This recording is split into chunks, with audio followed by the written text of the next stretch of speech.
And we're live. We're back again, Jazz. We're back again, but we're back with a bang.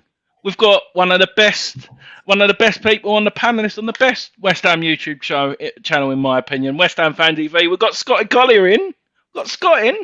How you doing, mate. Scott? Yeah, not bad, not bad. You? Yeah, not bad, mate. Not bad. Thanks for having me. No, mate, it's a pleasure. Like you said, we're all one big family here, and now you're a part of the furniture, mate. Yeah. Scott's one of the everyone is nice, but Scott comes across as a really nice, good bloke, genuine, and that's what he really is, really. So he's the kind of bloke that if I went away, I'd give my cat to him to look after and babysit my cat. Yeah, Scott would be nice. Yeah, that's we've got someone in, Scott. You may know. Yeah. Oh dear, it started already. But most importantly, mate, obviously, how you been? I saw you after the Liverpool game, but it's a great time to be a West Ham fan at the minute, isn't it? It's brilliant, isn't it? It's a great time. You know, you can't. The way things are going at the minute, you just can't fault it. Everything, there's such a vibe around everything to do with the club. You know, whether it's the fans, whether it's the football, even the behind the scenes stuff, it just seems such a good vibe at the minute. And I feel, like you see other teams and their fans and all that. And through the years, a lot of other team fans would say, "Oh, West Ham are my second favourite team." I've always had a soft spot for it. And then we sort of lost a lot of people doing that. But now I feel the club's getting them back. Yeah. You know what I mean? Because we're in such a good place. And I don't think it's just, look, results are everything in a game of football, and it creates happiness. But just the whole vibe around the club at the minute, I think that's what's attracting people back to liking us again and not seeing us as you got the London Stadium because of this and that type of thing. Yeah. Yeah, no, definitely. I had a Leicester fan on last night, Chris. He's a top bloke, he is, and we was like comparing our team compared to the team that won the title, and like he was saying, he went if Leicester don't win a cup, or if we don't get the top four, I want West Ham to get it. He said it's us and Leicester pretty much against the greedy six as we call them, and that's just nice as well. Like we get the respect from others, and I think that was the Liverpool one's the big statement to the league, and we've just got to top it on Saturday. There's no point beating Liverpool and losing to the Wolves, for example. No, you're right, and that's the thing. Now you've got to keep that momentum going. You know, I think as much as I'm not one of these, I think that club players should play for their countries when they're called upon and not make excuses. But part of me's a bit happy that Dex had that time off. With all the football that he's played recently, and I said this on a previous show that we did on Friday Night Pint, that with all the games that the international players have had going through the Euros, we had the COVID lockdown, then we had all the games in that short space of time, then the Euros, then this season with all the build-up to the World Cup, then we're going to have next season, then it's going to stop. It's dangerous for the players. I know they're paid a lot of money and people are going to say, well, it's their job, they've got to do it. But, I just think some of these boys need a break, and I think it's been fantastic for us personally that Declan Rice has had that break, because apparently he was ill for the Liverpool game, and I don't know. Really, he didn't look it to me. Oh, if that's him, Neil, imagine what he looks like when he's a little bit better. Yeah. No, definitely, mate. That's the thing. That's it's just. I said I wouldn't normally say that. I think you pick for your country, you should play for your country, but. At the end of the day, you've got to put your West Ham out on sometimes. I think all of us boys could have played last night and won probably 3 or 4-0. I think, to be honest. I didn't watch it, but I've heard it could have been even more than what it was. Yeah. So I think I switched on at 6, watched it about 10-15 minutes. By the time I walked back upstairs, I think we was 8-0 up. It's mad. It's mad. Yeah. So the reason why we're here, Scott, and a lot of people said they found it really hard, like picking just 5 kits. Did these sort of ones what you picked just come straight to mind, or was it a bit more difficult than what you thought? No, I was saying when we were in the backstage bit, I don't really collect football kits. I'm not a big collector. I've got my shirts from when I was, when I got into football and that type of stuff, and I buy the shirt, just to have the shirt. But for me, I've got in the 5. I think probably 2 are my favourites, and the other 3 I've gone for ones that have a little bit of meaning or decent memories, if you know what I mean. Yeah, of course. You know, it's one of those. It is tough though. When you even just watching your intro, the amount of decent kits that we've had for years. Yeah, we've had some shockers, but we've had some pretty nice ones as well. Yeah. I've asked every guest. We've had X and Dom on so far.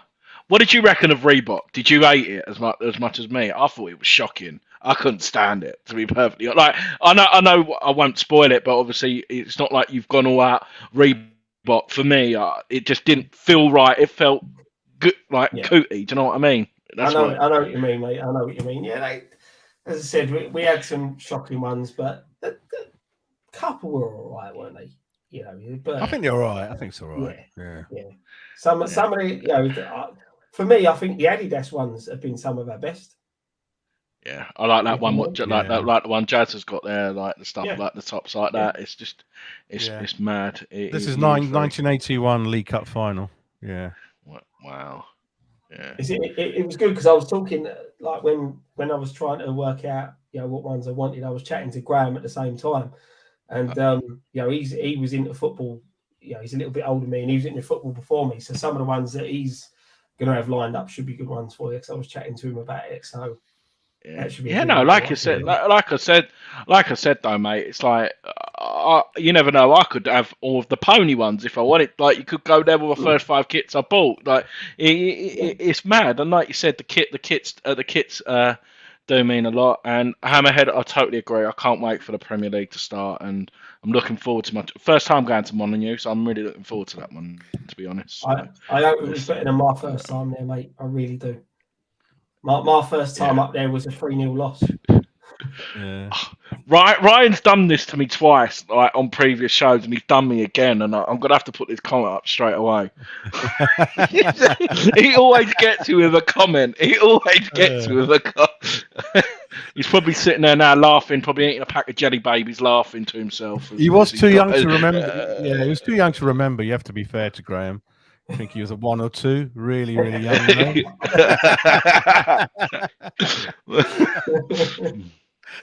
he always turns around and said, "Yeah, he's the old guy of our channel," but he always turns around and reminds me he's only a couple of years older than me. But as I keep saying to him, he's still older than me, so that's all right. Yeah, he's like the dad on the dad of the group. Yeah, and he's got to look after everyone. Right, let's have a look here. So, Scott, we're going to start with the first one, your number 5, and I'll add it to the string now. I picked this picture because I love Mad Dog, and I listen to his podcast, and he cracks me up. But I'll let you take it away, mate. Why did you pick this one? This kit was the year that I really got into football. You know, I started to get into West Ham and started to.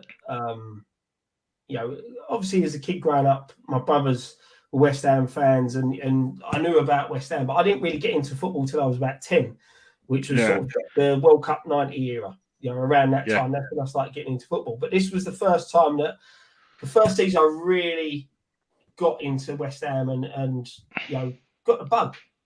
You know, and you know, it's the season that obviously we were in what would be the Championship now, I think.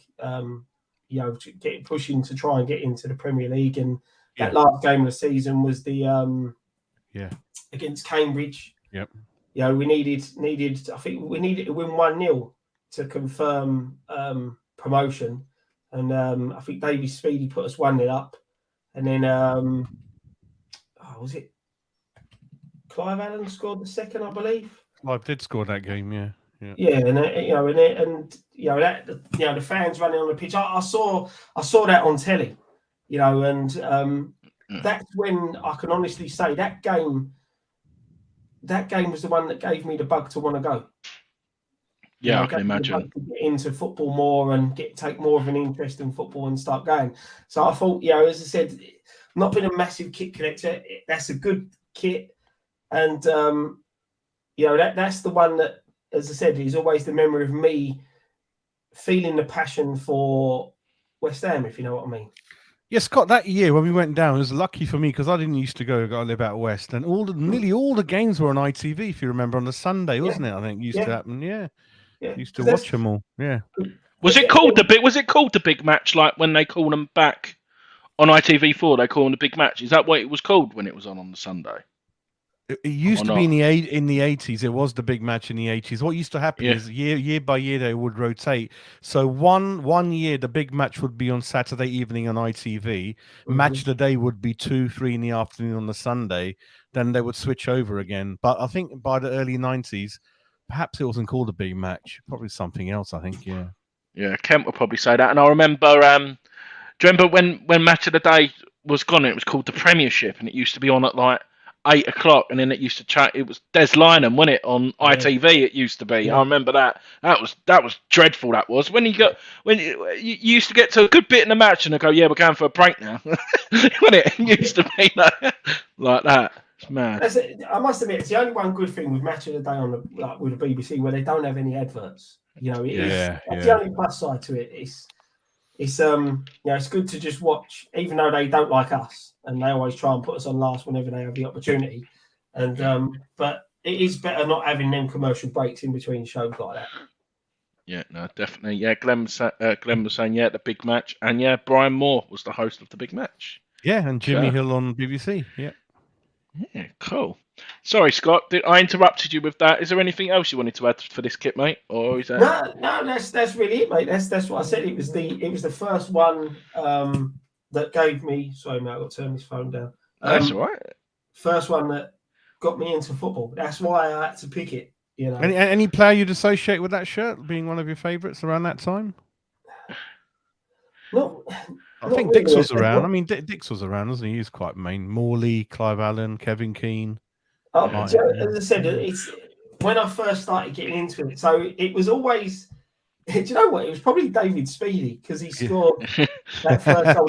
It's like my memory isn't the greatest. You know, you know me, my memory is terrible. But that is the goal that sticks in my head. It ain't the winner. It was Speedy's. To put us 1-0 up. That's the one that got stuck in my head, and that's the one I always remember.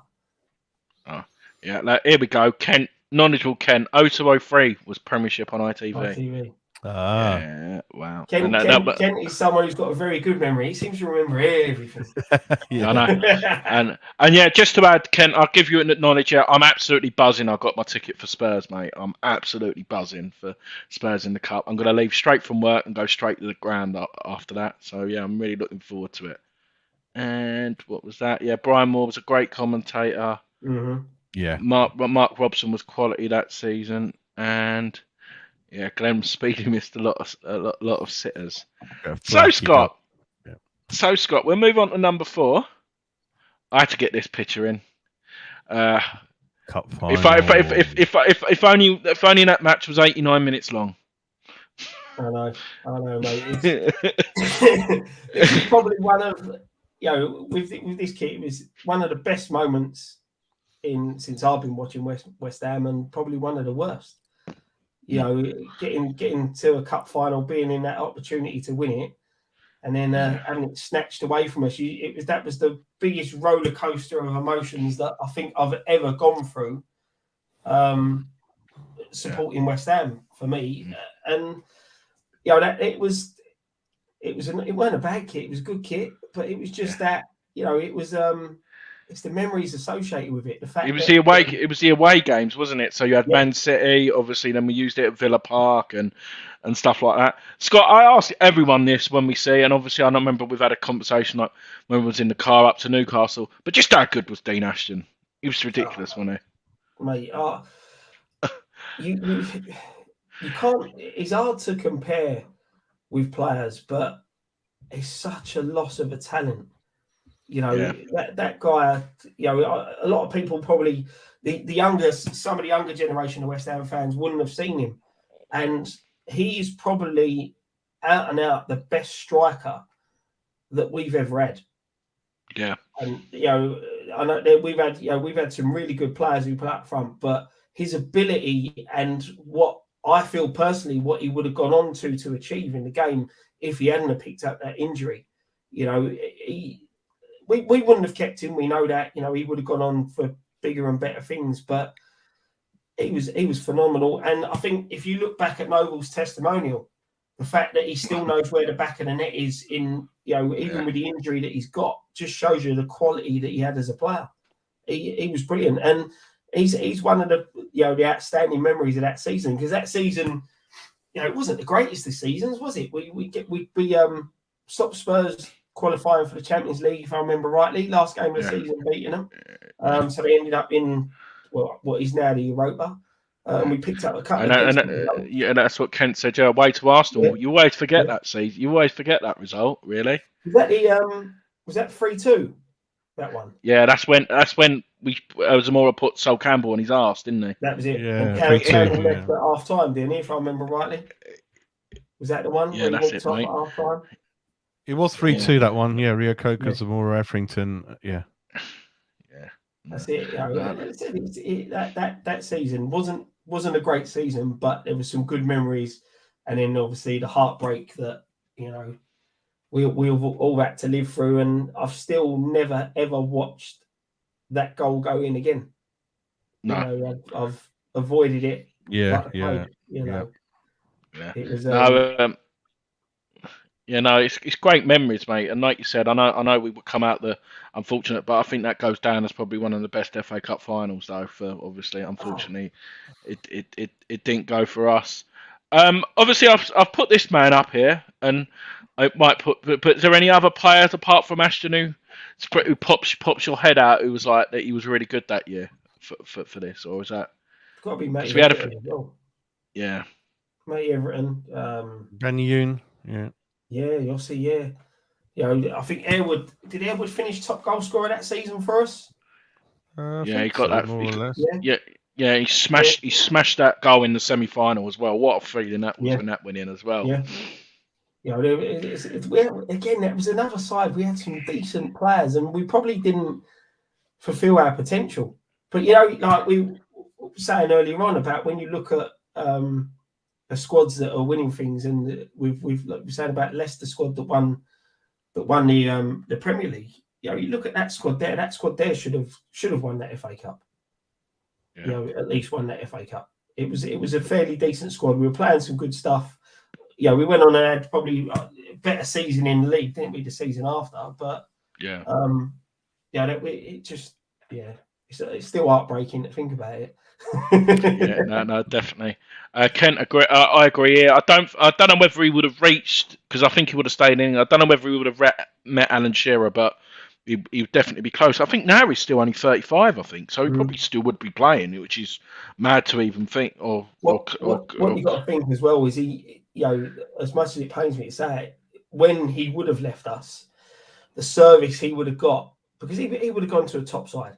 He would have gone to a top side, whether it had been United at the time. You know, he would have gone somewhere, and they would have put it on the plate for him a lot more than what we would have done. Yeah, no, definitely. Do you know what springs to mind for me with regards to this as well is just how good he was on his left foot. I remember Everton at home, or whatever. I think it was Everton at home when he just drove. But he wasn't slow either. He wasn't quick, but he was still like had that bit of pace about him. And when he smashed it in with his left foot, I think it was past. I think it was Richard Wright in goal. Passed him before he even moved. It was ridiculous. Well, that season was the first time we'd beaten Everton at Everton since the 90s, I think. Like sort of early 90s. Yeah. I'm not mistaken. Yeah, Hammerhead as well mentions Anton Ferdinand. I remember. Yeah, he was outstanding. Him and Gabadon, wasn't it? Gabadon. I think that's Gabadon. Gabadon got Hammer of the Year, I think, actually. I think Hammer, it was his first year. I think you're right there, mate. Yeah, Hayden Mullins, if he played in that final, we would have won. Massive miss, yeah. Very underappreciated. Very underappreciated. That was he got sent off, didn't he, in the game against Liverpool? We lost that one 2-1, and him and Garcia both got sent off. And, they did, mate. Yeah. I'm sure both clubs try to appeal to sort of have the suspension pushed back so that they could both play in the final. Yeah, no, definitely. And of course, Ryan mentions him. I love this man as well. Obviously, Conch as well. With his goal. He meant that, didn't he, Jazz? He meant that. Yeah. Franceschi, yeah. Great guy. The days of Rebka, Christian Daly. Christ, we're bringing them back. Oh, Vestergaard was in goal for Everton that game. See, Kent's just Kent. Legend. Moving on, Scott, number 3, which is this one. The last year at the Boleyn. This has been picked in every one so far, and I wasn't surprised when you selected it. Is that just value because it was the last year, or did you actually enjoy this kit as well? I actually like this kit. This kit was a nice kit, but it's in here more due to that, the memory of that. You know, as much as I said with the cup final was probably the most heartbreaking time, this was probably one of the happiest seasons that I remember, and the saddest all at the same time. You know, and that kit will always be remembered, you know, from whether it was someone's first game they went that season or whether, like, we were there at the last game of the season, like last game at the Upton Park. It was a nice kit. It fitted well. It looked good. Yeah. It was plain and simple, which sometimes, you know, sometimes they look the best. But you know, the memories that this kit, these are memories that you'll never forget. Even with my bad memory, there's certain things in there that I'll never forget. Yeah. I asked. We had Dom on, and it was hilarious. We asked Dom. You know, Dom's memory's like an encyclopedia as well. So what games spring to mind? And he pretty much named all of them that season. He just went through went through the whole season. But sorry, referring back to the other one as well. I forgot about Teddy. As well. Sheringham, Yeah, I forgot about Teddy. But obviously we had Payet. Was there any other one who you thought that he had a great season? Scott, I know it's easy to say Payet, isn't it? But is there anyone? Payet was the outstanding player.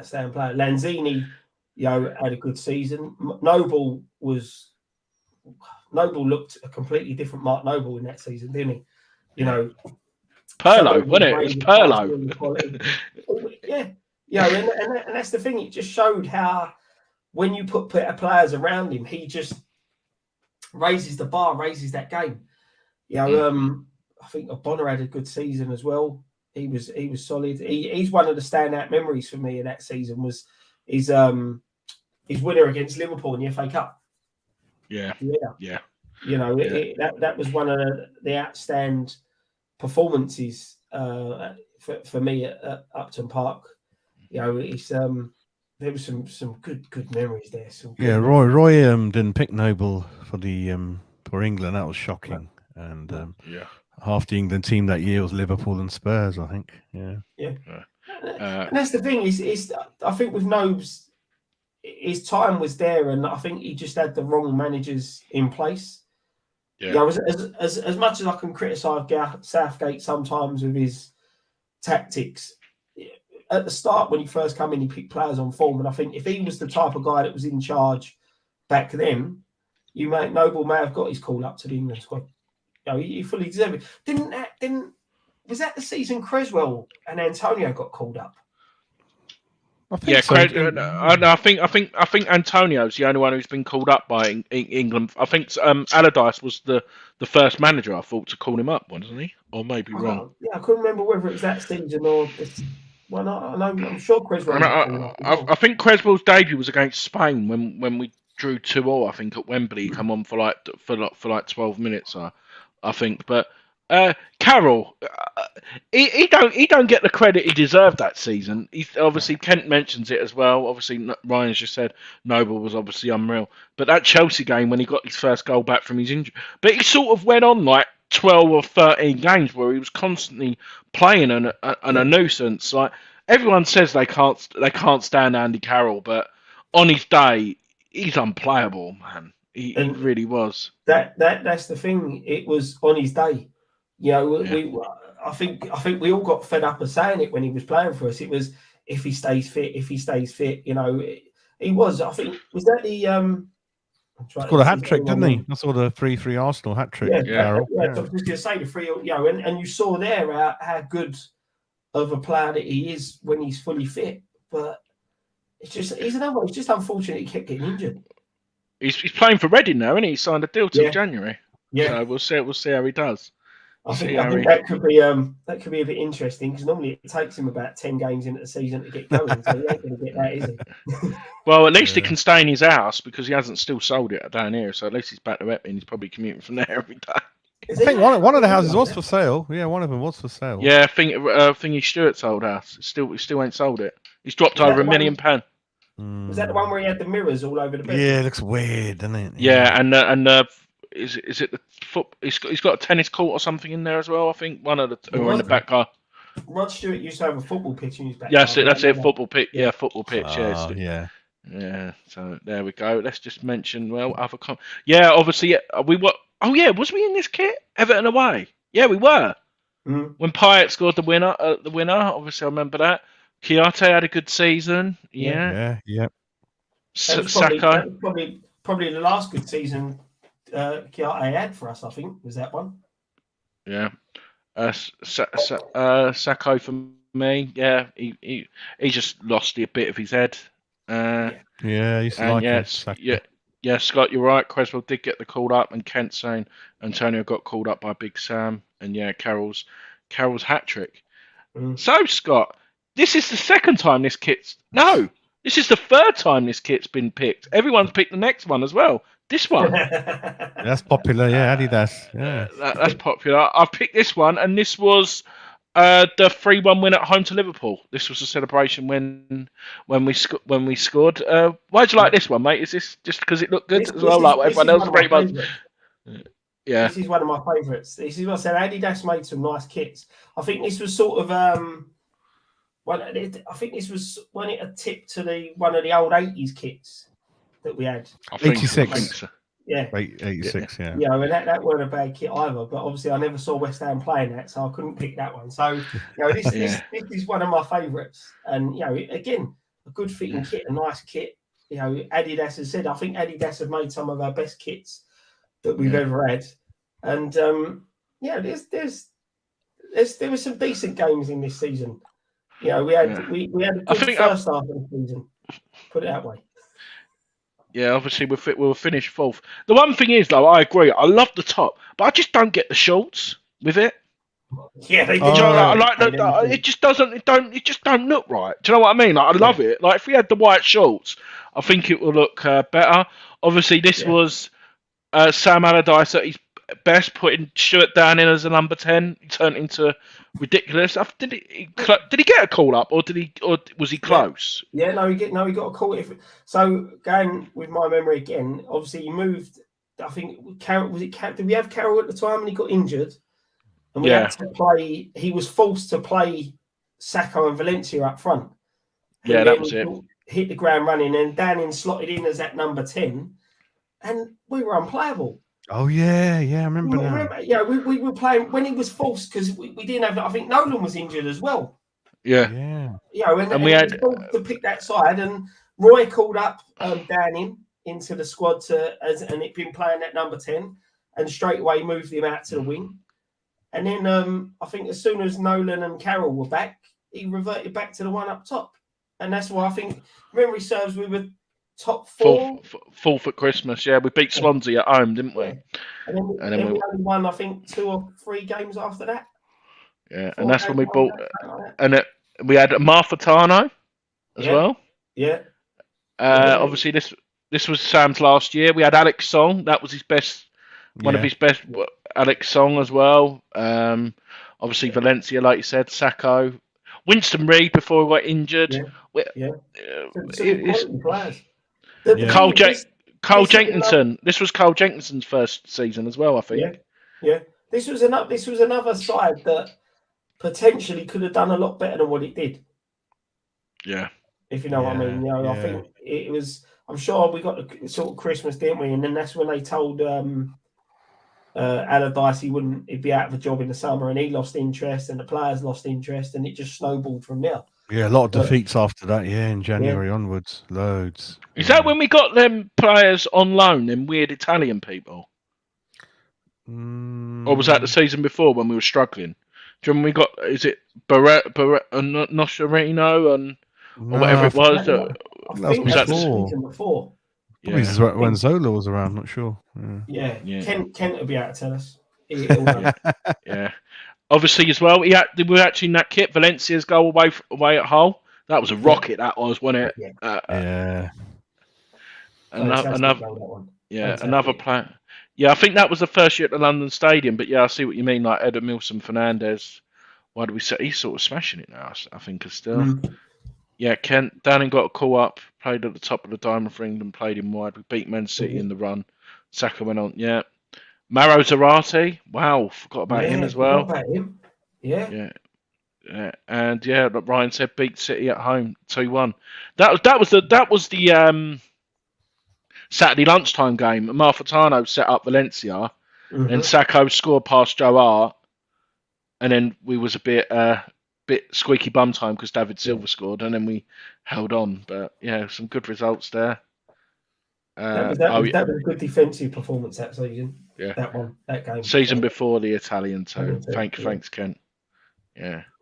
No, definitely. And we've got disabled teams in the building. NMEK, yeah, that was the last year, wasn't it? He only scored 2 goals, and that was at Blackburn. And yeah. Uncle Manike, as Nicky called him. So, Scott, the number one, before we show it, is there a reason why you picked this kit? It's one of the game. This kit was, there's one of West Ham's icons, modern day icons in a way, wore it, and one of my biggest memories of a great atmosphere. It was in, so that's why I picked it, and I thought it was a nice kit as well. I like this kit. Yeah. And before I showed you off there, you picked it out straight away, and I had to put this player with him. Hey! Ollie. Ollie's at the wheel. Yeah. I've got to admit, Scott, growing because you can get the retro ones of that kit, and I've got it and stuff like that. But yeah, I've got to admit, and I think like you said, it's to do with the results as well, and obviously Julian being Julian, and I'm guessing what a time to be a West Ham fan. For me, it's Dixie in this shirt. That's the when you look back at this kit and look back at that, it's Julian Dix. He made the kit look really scruffy whenever he wore it. I'm sure there was one game where someone made him tuck his shirt in at one point. But, has it got the bubbles in the shirt, isn't it? That one. Yeah, that's the one. Yeah. It was a massive milestone for the club, and I think it was the second. When my first season ticket was 94, 95, and then I went through 95, 96, 96, 97, and then started playing regular football on a Saturday and a Sunday. So I then just gave up my season ticket. And, it was this kit that stood out, and Dixie's penalty against United to score the equaliser when we were 2-0 down. Radicchoi, who comes off the bench, pulls one back and then wins his penalty. And to this day, that's still one of my memories that stick in my head of anything I've done to do with West Ham. Is just that the way we all went mad in the stands. I was in the Bobby Moore lower at that point, and the guy behind me ends up. I think I was 7 rows back, and he ends up in the front row. And the next minute, everyone's starting to settle down there. I think you just see him come strolling. You think he just launched himself over my head, down into the crowd. It was just fantastic, absolutely fantastic. And I'm sure I think that was the game where Kent and I was giving it all the big one as well. Yeah, 8th of December 1996, 25,000 crowd. Yeah, that's it. It was good. And other you can get this in other locations as well before we get sued. Not only the penalty from this game, loads of kids got a clip around the ear hole because they ripped the buttons. Yeah, we went to Dave and X's event before. What game was it, Jazz? Tottenham, wasn't it? Tottenham, and Dixie was there, and he was talking about, and that's what he said. He said at one point after the game, the kit man used to run straight away to get Julian's kit straight away to start repairing it, because obviously they had to wear the same kit all year. And he said the first thing he used to do when he got it was rip it again, and he used to have to write up. I think I had those shorts. Yeah, rings a bell. Yeah, that was probably one of the only full kits I ever bought. You still got it, Scott? Have you still got any of the old ones or not? I've still got the shirts. All the shirts that I've had through the years, all the ones when I was like got my first season ticket and all that, they're all up in the loft. Every year when a new shirt, if I get a new shirt, the missus then takes an old one and says, "Right, you got to stick that in the loft now." No clutter. Yeah. Also with this kit, I think this was the kit that Slav wore as well. It was one of my favourite players. You know, he was when he come into the way he played the game and the way his partnership. You know, again, we didn't have the best of seasons we've been playing, but he had a decent partnership, I think, with Mark Reaper. You know, and it's just, as I said, that's one of the ones I like that kit, and it's good memories of that one. Jazz, do you know what? I'm surprised. Maybe we should have put that out there. And no one's picked a goalkeeper one yet. Do you know what? Right, I was sitting there. I'm sitting there going through all the shirts, right? Because I know they sent me the pictures like with all the shirts for the years, and I thought we've had a couple of decent goalkeeper ones. Yeah. You know, the Adrian kit was quite nice. The green one. Yeah. So there was pictures of Phil Parkes going around on Facebook when he wears an all-white kit, and it's to do with the clash with the opposition had a ghastly green kit. So I remember that now. Yeah, you wouldn't see that too often. Adidas Avco all white, Phil Parkes. No, you wouldn't want to watch that kit in the kit man either. Limited edition, yeah. Actually, Stevie, edition, that black one is the one I wanted. Sorry, go ahead. Go. No. I was just saying. Stevie's saying, can you get more older people on? Yeah, Jazz is doing his tomorrow. Yeah, mine's going to be a lot from the 80s, I think. Yeah. Do you know what? When you get Graham on, as I said, he'll have he was watching in the 80s. So we've booked our whole Sunday afternoon off for Graham. We've booked it off the whole Sunday.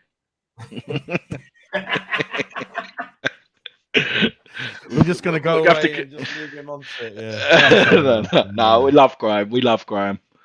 Let's see what else. The other comments. Yeah, Danny scored the winner at White Hart Lane, of course. Yeah. That was in the was it cream? Was that one the cream coloured kit? Yeah, with the centre crest badge. Yeah. Remember that one? I think Don was talking about that one. I think. Yeah, he was. Back in the day when home kit was 2 year. I don't think they'll ever do that back again, will they, Jazz? No. 2 years the same kit. No, don't think so. What I was going to say is that black kit. Because but England's 2 years. That's what I can't make out. Oh right, yeah. So England's 2 years because they still want. Don't they still want 100 quid? 100 quid for that.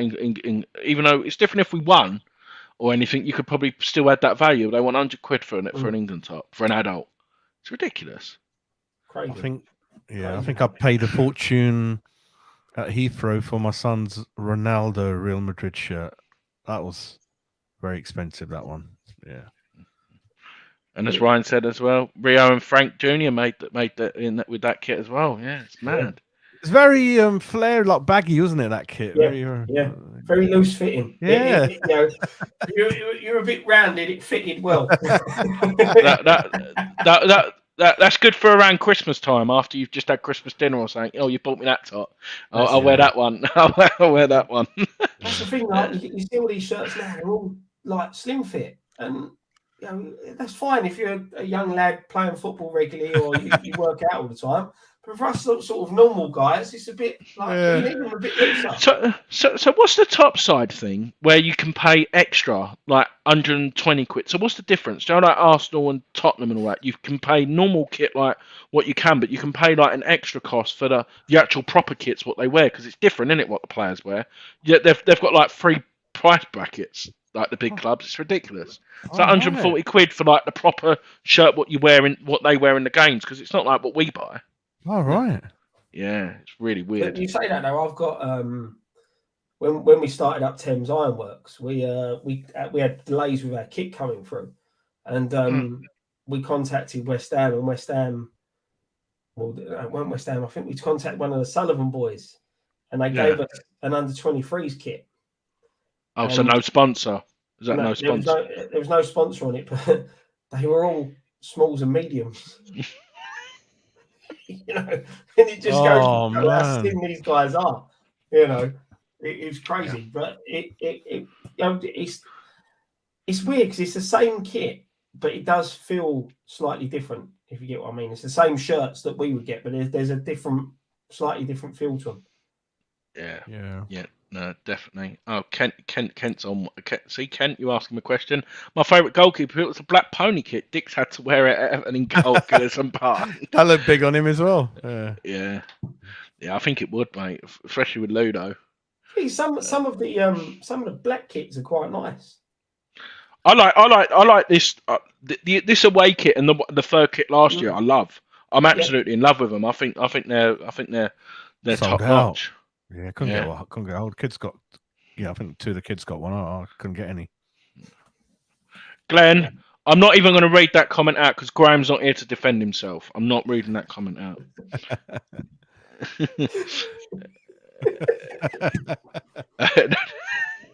Someone's son drew us all a picture. It was on our channel Twitter. And they got Graham's eyebrows down to a T. You know, we was all impressed. Even Graham himself was impressed with it. I think there used to be someone out of Sesame Street like him. You know, there was. Oh dear. Cookie Monster. I don't know. I've known Graham for 20 odd years now, and I think we've ribbed him about the same thing for 20 odd years. You know, it's not changed. To be fair, he takes it. He's a good lad. He he's a good lad. lad. What game? He was there. Yeah, he was there at the Liverpool. He was there at the Liverpool game. Yeah, I was talking to him. Yeah, he cracks me up, Graham. Yeah, he'll be there. I think he's there. Zagreb. Is he? Yeah, he's got my. I can't go. I'm missing Chelsea at home, so he'll be there for that one as well. Okay, cool. Nice, definitely. Scott, I know obviously it seems so long away, but I've asked Dom and X. Obviously, we sort of said it at the start of the show. How do you see the game going on Saturday? Do you reckon we'll win? Like, is your heart saying a win, or do you reckon it's going to be more tougher than we expect? I think we'll win, mate. Yeah. Yeah, like we said, the momentum. We've got to keep the momentum going. Wolves, all right, they're a bit mediocre now, but I just feel it's losing up on us going to be a big Sorry, can you say the for fuck's sake? I can't see it. Oh, you know. That's it. That's the one. And then look. Oh, for God's sake. Sorry, Scott. When you was trying to be all smart, I was looking and shall I see if I can get a picture? I'll see if I can You got to get a picture, mate. You got to get a picture. Oh, dear. Sorry, Scott. The momentum, yeah, for Yeah, no, it's okay. You know, I think we just got to keep the momentum going. We're playing some good stuff, really good stuff at the minute, and losing O'Bonner's a big blow. For me, I think Dawson continues. You know, obviously coming against Liverpool, I think Dawson continues for this one against Wolves, and you know, so look, touch wood. I think we've got a few boys playing. I think 8 players playing tonight.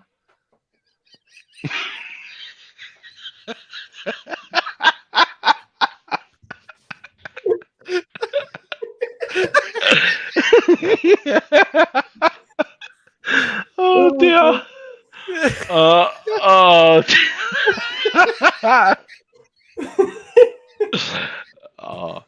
Maybe we should put that picture up when we say we've got Graham on and release it from the Twitter account. Just so we should put a picture of that up. Do you know when he watches this back, he's gonna absolutely abuse me. Your phone's probably going off now. He might be watching him now. He takes it in good jest, mate. I know he does. I'm just going to expect me and Jazz are going to probably get a clump around the ear on next time we see it. But anyway, sorry, momentum. Yeah, I think we're going to win, mate. Really do.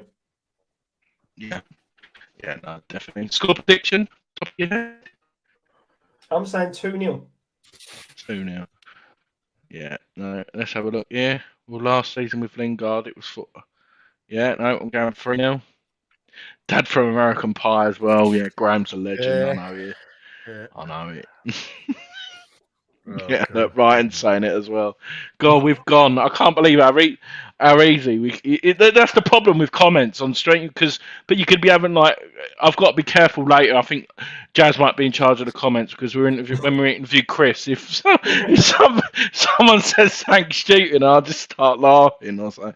But no, Scott, I really do appreciate your time, mate. It's been great show.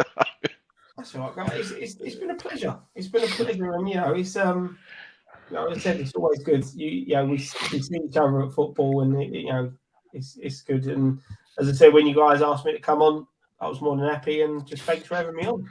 I just want to plug something really quick. So basically, one of our followers gave us a free loads of beer mats to do with West Ham. Loads of different designs. And they're called 12th Man. Go on, Josh. Show them. Yeah, 12th Man. Yeah, so follow them on Twitter. You can order them. Show them, Josh. Show a couple of them. Look. Yeah, there you go. There's one of them there. That's the same one. I'm sorry. Got that one there. Trevor Brookin. Got that one there. He gave me about 15, so I'm going to share them with Andy and then order some more, really. Just something different. Yeah. Academy football, that one, loads of different ones. So yeah, give them a shout, follow them on Twitter. Christmas coming up. And one more for these guys, the Blin Boys podcast. So again, followers of our channel. I love podcasts, especially in lockdown. I follow a good few of our West Ham related ones. So yeah, follow them. All good lads. Thought I'd give them a bit. They were at the event, weren't they? The live event, Scott. Ryan mentioned that they were going to be there. I think Ryan's been on there a couple of times. I think they were there at the Jimmy when Jimmy was there as well. A lot of that night's a blur for me, mate. I know. It started with me with the shots, didn't it? Well, I know you were doing shots everywhere, wasn't it? After the show, get that down, you'll be all right. Yeah. Back to Boca. Tucker's coming next week, Scott. Mr. Tucker. He's coming, so we'll give him a shout out for what he does as well. Yeah.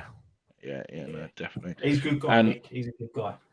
Yeah, no, and got to see Ghostbusters too. Hey. See, all this digging out Graham, and then he has to put one on me. 2-1 West Ham, Kent's game. It'll be a tough game, but I think Antonio, we just got to hope he is. Link in the chat, Hammerhead. Jazz, you got a link to him? No, on Twitter. So if you follow them on Twitter, and there's a link on there, I think. So that's yeah. So at the 12th Man _FC. So if you follow that on Twitter, and I'm sure you'll get a link to their shop and everything else, and send them messages for a new order. Really, yeah. No, definitely.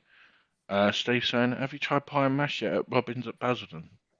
I'm working, yeah, no. I work near Basildon, so I could probably skip by there when I'm there. Great night, it was a great night.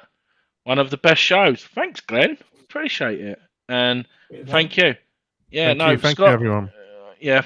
Scott, appreciate coming on, mate. Thanks very much for your input. It's been a pleasure, and me and Jazz are going to have a 10-15 minute break, and then we'll be back at 8 o'clock. People, don't miss it. Mr. Chris Akabusi is going to be on the show.